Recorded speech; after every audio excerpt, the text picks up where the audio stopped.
우리 다 같이 요한계시록 5장 12절에서 14절의 말씀을 봉독하겠습니다.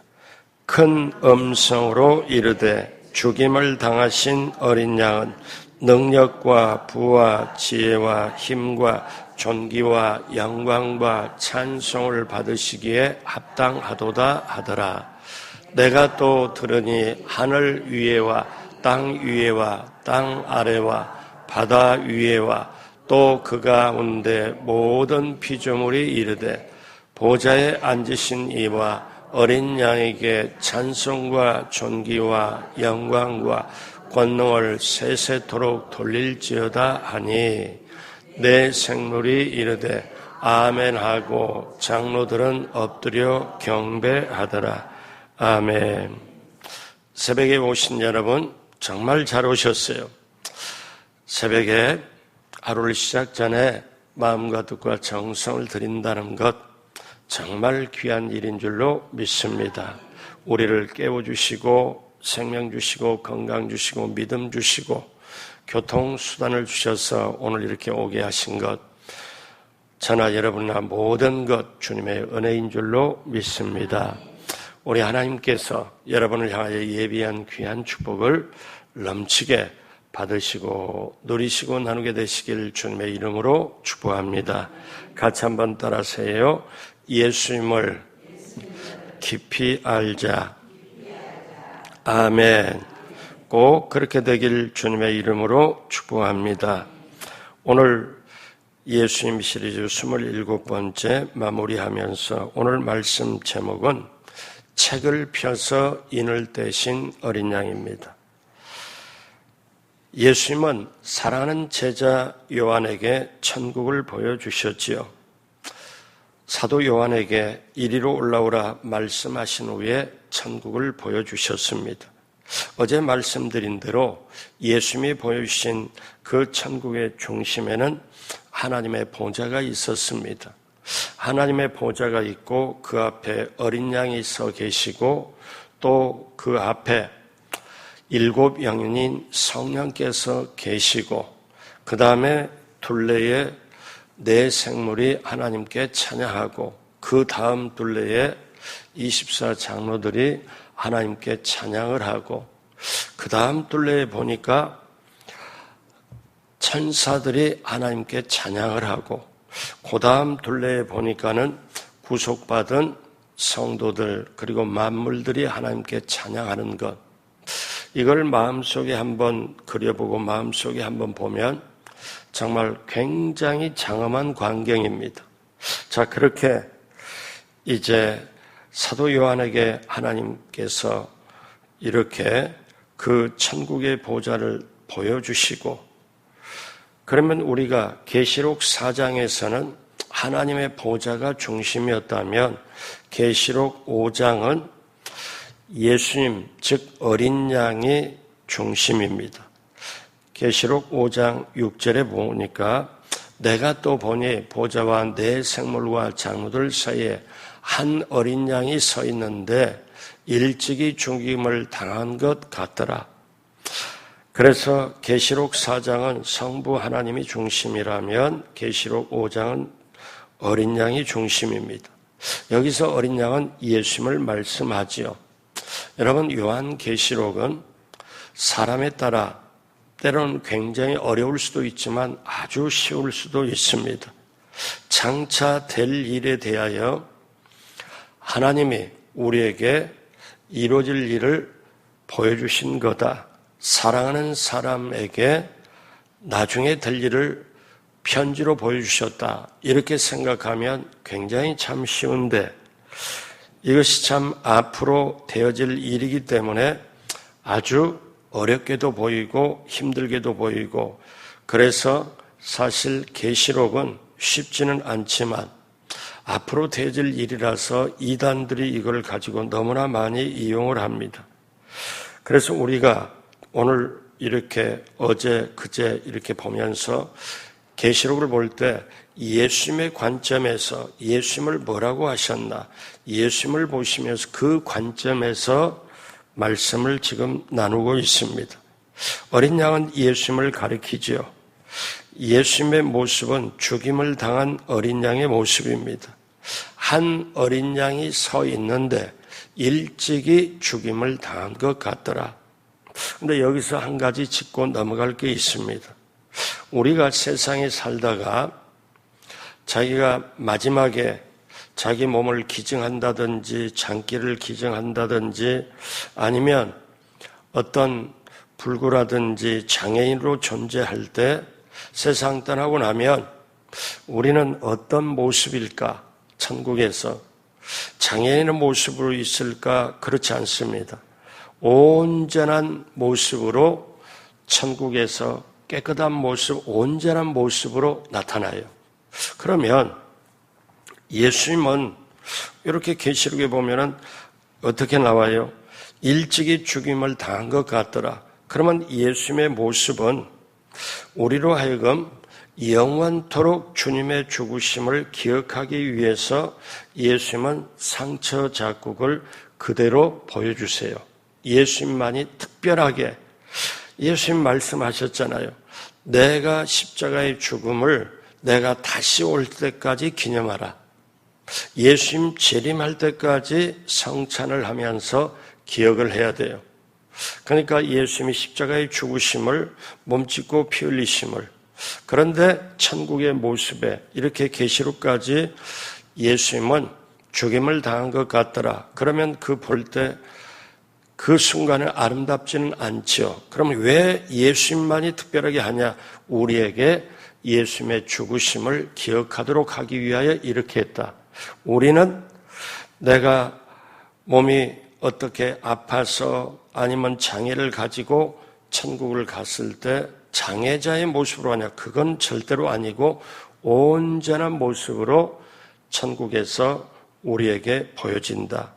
그래서 우리는 이것을 알고, 그러면 어린 양이, 즉 예수님이 하시는 일이 뭘까요? 세 가지로 크게 보면은, 첫째로 어린 양은 아버지 손에서 책을 받아 펴시고 그 인봉을 떼셨습니다. 자, 장차 될 일에 보면은 우리식으로 말하면 딱 이렇게 봉투에 딱 봉하고 거기에 도장까지 딱 찍어버린 거죠. 근데 이거를 보니까 5장 1절에 보니까 내가 보매 보좌에 앉으신 이의 오른손에는 두루마기가 있으니 안팎으로 썼고 7인으로 봉하였더라. 안팎으로 가득히 글이 써있는 책입니다. 그런데 그 책은 7인으로 인봉해 있었습니다. 봉투에 딱 어떻게 해요? 그 책 두루마기에 그대로 쌓아가지고 거기에 도장까지 찍어가지고 인봉을 완전히 봉해버렸다는 거죠. 자, 이거는 뭡니까? 우주에 하나님의 뜻과 계획을 기록해 놓은 책입니다. 사람들의 운명을 기록해 놓은 책이에요. 세계와 우주의 모든 걸 기록해 놓은 책. 그러면서 이 안에 저와 여러분의 운명까지도 종말까지도 기록을 해 놓은 책입니다. 사도 요한의 운명까지도 기록해 놓은 것이죠. 자, 그러면 이 책을 펼 때에 인봉을 뗄 때 우주에 대한 것, 앞으로 장차될 심판에 대한 것, 사람들의 운명에 대한 모든 것이 기록된 책이에요. 자, 그런데 슬픈 일이 있습니다. 어떤 슬픈 일이 있냐? 이 책을 펼 자가 아무도 없다는 거예요. 하나님의 뜻과 계획을 계시하고 이것을 실행할 자가 아무도 없었다는 거예요. 이 인봉을 펼칠 자, 인봉을 떼고 책을 펼칠 자가 없다는 거예요. 그런데 그때 힘 있는 천사가 뭐라고 큰 소리를 외치냐? 5장 2절 같이 합니다. 또 봄에 힘 있는 천사가 큰 음성으로 외치기를 누가 그 두루마기를 펴며 그 인을 떼기에 합당하냐 하나. 힘 있는 천사가 나타나서 도대체 누가 이 책의 인봉을 떼고 책을 펼칠 수가 있냐? 그러면서 5장 3절에 하늘 위에나 땅 위에나 땅 아래나 능히 그 두루마기를 펴거나 보거나 할 자가 없더라. 하나님의 놀라운 뜻과 계획, 우주에 대한 뜻과 계획, 저와 여러분의 모든 것을 운명을 마지막에 심판받을 때 운명의 모든 걸 다 기록해 놓은 책을 펼칠 자가 없다는 거예요. 그래서 사도 요한이 어떻게 하냐면은 큰 소리로 웁니다. 5장 4절 같이 합니다. 그 두루 마르기를 펴거나 보거나 하기에 합당한 자가 보이지 아니하기로 내가 크게 울었더니, 사도 요한이 하나님께서 올라오라고 해서 하늘에 올라가서 그걸 보니까, 그런데 이 하나님의 뜻과 계획 모든 섭리 이거를 펼칠 자가 없으니까 사도 요한이 큰 소리로 웁니다. 바로 그때입니다. 장로 중에 하나가 이렇게 말합니다. 5장 5절 다 같이 하죠. 장로 중에 한 사람이 내게 말하되 울지 말라, 유다 지파의 사자 다윗의 뿌리가 이겼으니 그 두루마리와 그 7인을 떼시리라 하더라. 그러니까 조금 있으니까 이 장로 말을 딱 듣고 유다 지파의 사자가 그 뿌리를 이겼으니 거기서 나오신 분이 이 인을 때리라. 그리고 조금 있다 보니까 어린 양이 보좌 앞으로 나와서 아버지의 하나님의 성부 하나님의 오른손에서 책을 받아가지고, 그리고 어린 양이 그 인을 뗍니다. 7절 같이 합니다. 그 어린 양이 나와서 보좌에 앉으신 이의 오른손에서 두루마리를 취하니라. 이것이 어린 양의 첫째 일이었습니다. 아버지 손에서 책을 받아가지고 와서 그 인봉을 뗍니다. 떼고 보니까 이 하나님 아버지의 뜻과 계획을 아시는 분은 어린 양이고, 이 뜻과 계획을 성취하시는 분도 어린 양이고, 어린 양만이 하나님 아버지의 뜻과 모든 걸 계획을 실행하시는 분이에요. 그분만이 인을 뗄 수 있는 분이다. 그러니까 저와 여러분이 내 인생의 가장 귀한 나를 구원을 주실 수 있고 구원을 주시고 죄의 대가를 치르시고 장차 영원한 천국까지 들어가게 할 수 있는 분이 어린 양 예수님이라는 거 여러분 깊이 알게 되길 주님의 이름으로 축복합니다. 둘째로 그 어린 양은 죽임을 당하심으로 자기 피로 사람들을 사서 하나님께 드렸다는 거예요. 자, 9절에 보니까 어린 양이 일찍 죽임을 당하사 각 족속과 방언과 그리고 백성과 나라 가운데서 사람들을 피로 사서 하나님께 드렸다. 우리 9절 다 같이 합니다. 그들이 새 노래를 불러 이르되 두루마리를 가지시고 그 인봉을 떼기에 합당하시도다. 일찍이 죽임을 당하사 각 족속과 방언과 백성과 나라 가운데서 사람들을 피로 사서 하나님께 드리시고. 자, 여기서 또 하나 어린 양의 아주 중요한 어린 양만이 할 수 있는, 예수님만이 할 수 있는 일이 여기에 나옵니다. 자, 뭡니까? 옛날 노예시장에 가면 유럽도 그랬고 미국도 그랬고요. 노예를 한가운데 모아놓고 하나씩 값을 부릅니다. 즉 이거를 노예 경매라고 그러죠. 자, 여기 튼튼한 노예가 있습니다. 이거는 일도 잘하고 아주 24시간 일시켜도 쓰러지지 않을 건강한 노예입니다. 자, 내가 얼마를 받겠습니다. 이 노예 5만 원을 받겠습니다. 그러면 여기저기서 아니요, 내가 6만 원 주고 사겠습니다. 아닙니다, 내가 7만 원 주고 사겠습니다. 그래서 결국 경매에 붙여가지고 노예가 판매가 되지요. 그리고 그 집에 들어가서 모든 일을 노예로서 권리는 하나도 없고 일만 하지요. 사실 저와 여러분이 예전에 사단의 노예입니다. 죄의 노예로 우리는 태어났지요. 그러다 보니까 사망과 죽음 그리고 이 세상의 모든 것에 노예로 우리는 살 수밖에 없어요. 즉 다시 말하면 죄성을 가지고 노예로 태어나서 나중에 노예로 죽을 판입니다. 이게 인류의 운명이었어요. 그런데 어린 양이 하는 것, 예수님이 하는 일은 그 노예된 사람을 자기의 피로 지불을 하고 사요.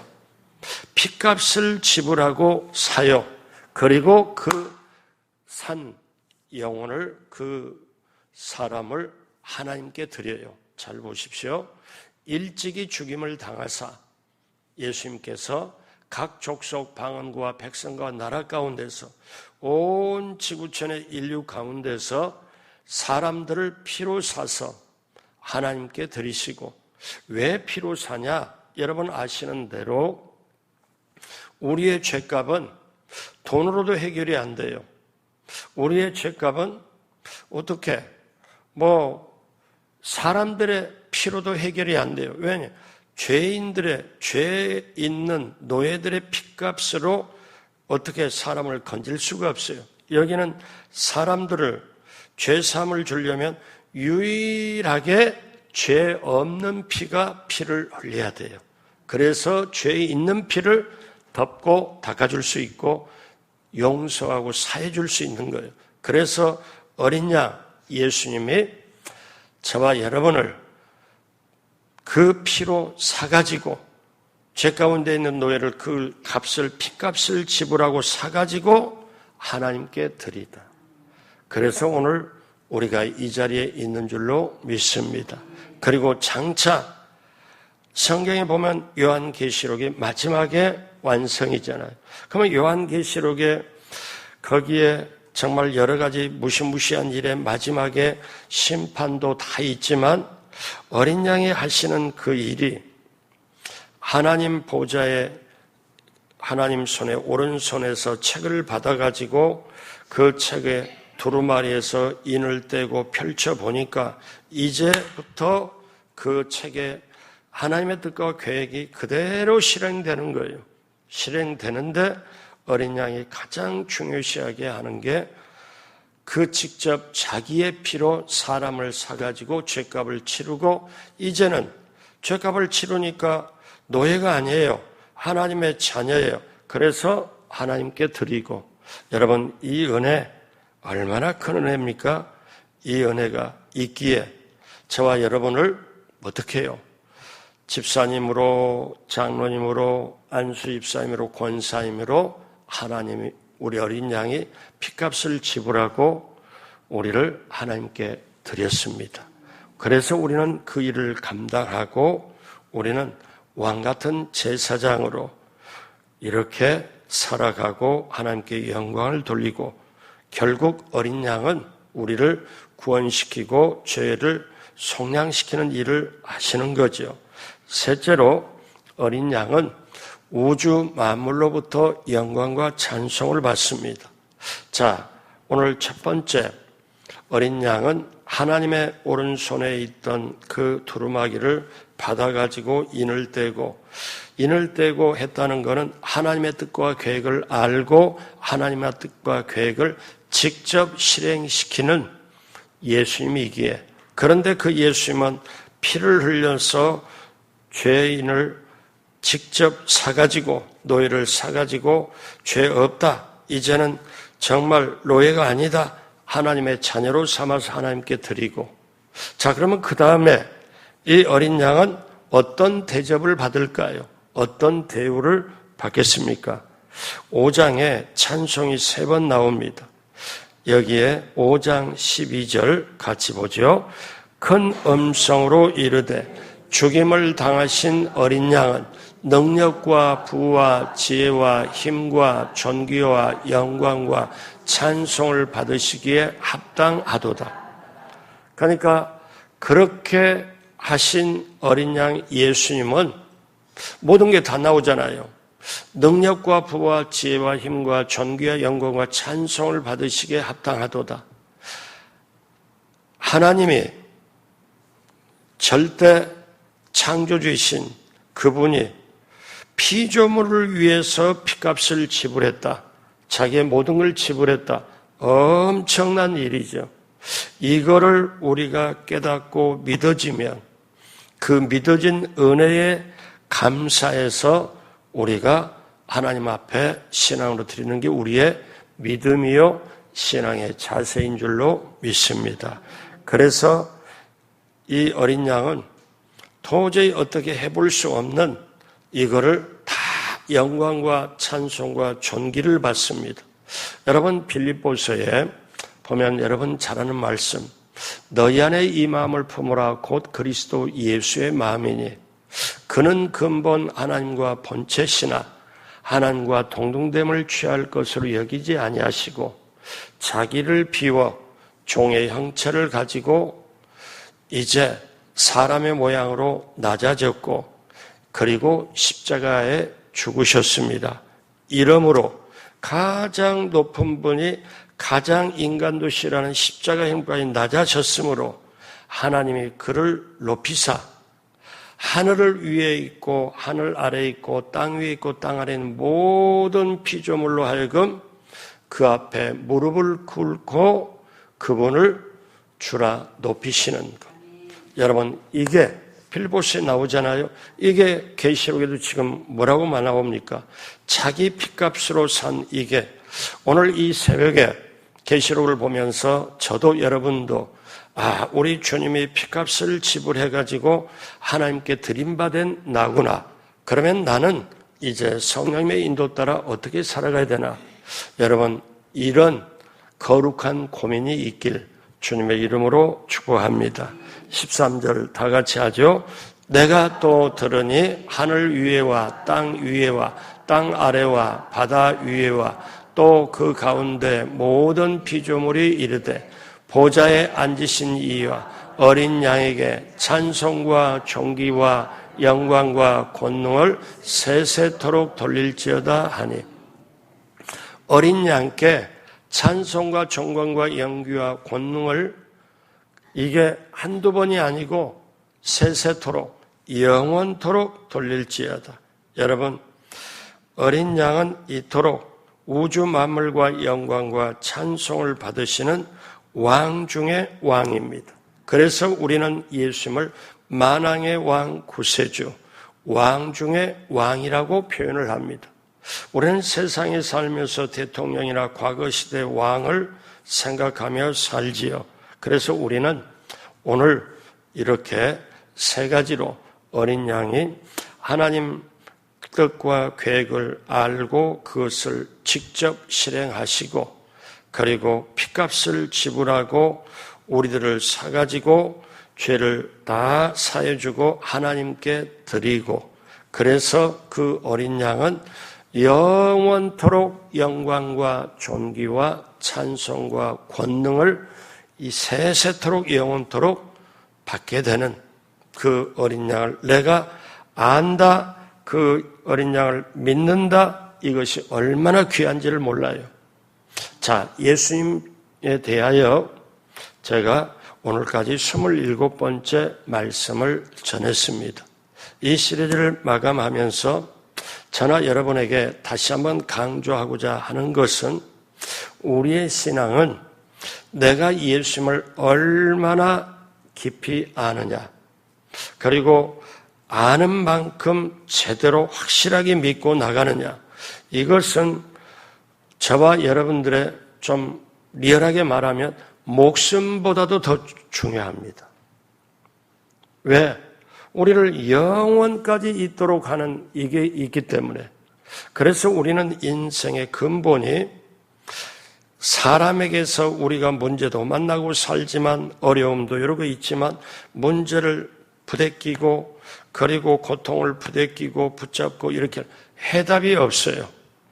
내 인생의 해답은 예수님이시다. 그분은 내 인생의 길이요 진리요 생명이시고 부활이시다. 그분이 십자가와 부활을 직접 겪었기 때문에 오늘날 내가 그분을 알아가는 만큼 이론적으로 피상적으로 그냥 내 마음에 그러려니 하고 예수님 때문에 구원받았고 예수님의 피값대로 구원받아 이 정도가 아니고 내 생명보다 더 귀한 그분이다. 예수님의 직접 제자들은 베드로는 주는 그리스도시요 살아계신 하나님의 아들입니다. 예수님을 그렇게 고백을 했죠. 그리고 침례 요한은 보라 세상 죄를 지고 가는 어린 양이로다. 그러면 저와 여러분이 이제 신앙생활 하면서 나에게 예수님은 누구냐는 거예요. 내게 예수님은 누구냐는 거예요. 내게 생명을 주셨고 영원까지 할 수 있도록 주셨다면 내 인생의 나머지 모든 일은 그분을 찬양하고 그분을 높이고 그분을 믿고 그분을 전달하는, 그래서 여러분 예수님이 내한테 정말 구원의 주님이고 귀한 분이다 하면은 그분과 함께 누리고 그분과 함께 연합하고, 연합이 뭡니까? 침례. 예수님과 함께 죽고 예수님과 함께 살아야, 이 연합이 되어야 동행하는 거예요. 동행해야 천국까지, 영원까지 가는 거예요. 근데 우리는 어떠냐? 말로는 그렇게 하지만은 사실 이 은혜와 깊이를 잊어버릴 때가 많아요. 오늘 날씨가 좋지 않은데 이 새벽에 오신 여러분, 여러분이 얼마나 보석이요, 얼마나 진주 같은 여러분입니까? 예수님을 깊이 아는 것, 거기에 내 예수님에 대한 사랑이 있고 사모함이 있고 기대가 있고 믿음이 있고, 예수님을 깊이 알고 믿고 오직 그분의 은혜로 구원받고, 그리고 그분을 전달하고 복음을 전하면서 그분이 가장 기뻐하고 그리고 나중에 주님 전에 올라갈 때 주님이 저와 여러분에게 이런 말씀을 하실 걸 기대를 합니다. 내가 너를 구원을 시켰고 너와 함께 내가 동행하며 여기까지 왔는데, 내가 십자가에 죽고 부활하고 너를 붙잡고 하나님의 자녀로 삼고 여기까지 온 건 내가 정말 기뻐했다. 너로 인해서 정말 내가 기뻤다. 우리 영원히 살자. 왕노릇하며 살자. 이렇게 기쁨의 그 찬사를 받는 저와 여러분 모두가 되길 주님의 이름으로 축복합니다. 기도하겠습니다. 하나님 아버지 감사합니다. 이제로부터 더욱더 우리 주님의 소중함을 알고 천국을 사모하며 바라보며 살아가도록 함께하여 주시고, 예수님을 찬양하며 살아가도록 함께하여 주옵시고, 자기 피로 사서 하나님께 드리신 그 놀라운 은혜를 다시 한번 우리가 알고 우리 인생의 영원토록 어린 양 우리 예수님을 찬송과 영광과 존귀를 드리는 우리 모두가 되도록 성령님 함께하여 주옵소서. 올해부터 오늘까지 새벽에 나온 한 사람 한 사람 기억하시고 그분들을 기억하여 주옵시고, 때때로 몸이 안 좋고 문제가 있고 여러 가지 있을지라도 새벽에 나와서 부르짖고 간구한 것, 기도 제목 하나하나, 문제 하나하나 주님 해결하여 주옵시고, 이 새벽에도 봉사와 헌신의 발걸음 주님 기억하여 주시고, 정말 하늘문을 여시고 넘치도록 함께하여 주옵소서. 하나님, 올해부터 금요일까지 귀한 예물도 기쁘게 받으시고, 하나님 하늘문을 넓게 여시고 하늘의 신령한 은혜로 땅의 형통함으로 어린 양 보좌에 있는 그 놀라운 역사가 우리 가운데 넘치게 임하도록 함께하여 주옵소서. 감사하며 지금은 우리 구주 예수 그리스도의 무한하신 은혜와 하나님 아버지의 영원하신 사랑하심과 보혜사 성령님 함께해서 인도하심이, 오늘 새벽에 나오신 사랑하는 우리 성도님, 우리 장로님들, 안수 집사님, 권사님, 집사님 한 분 한 분 모든 분들 위에, 그리고 그 기도와 간구 위에, 봉사 헌신의 발걸음 위에, 유튜브로 참여하는 모든 분들 위에 넘치도록 함께 하시기를 간절히 축원하옵나이다. 아멘.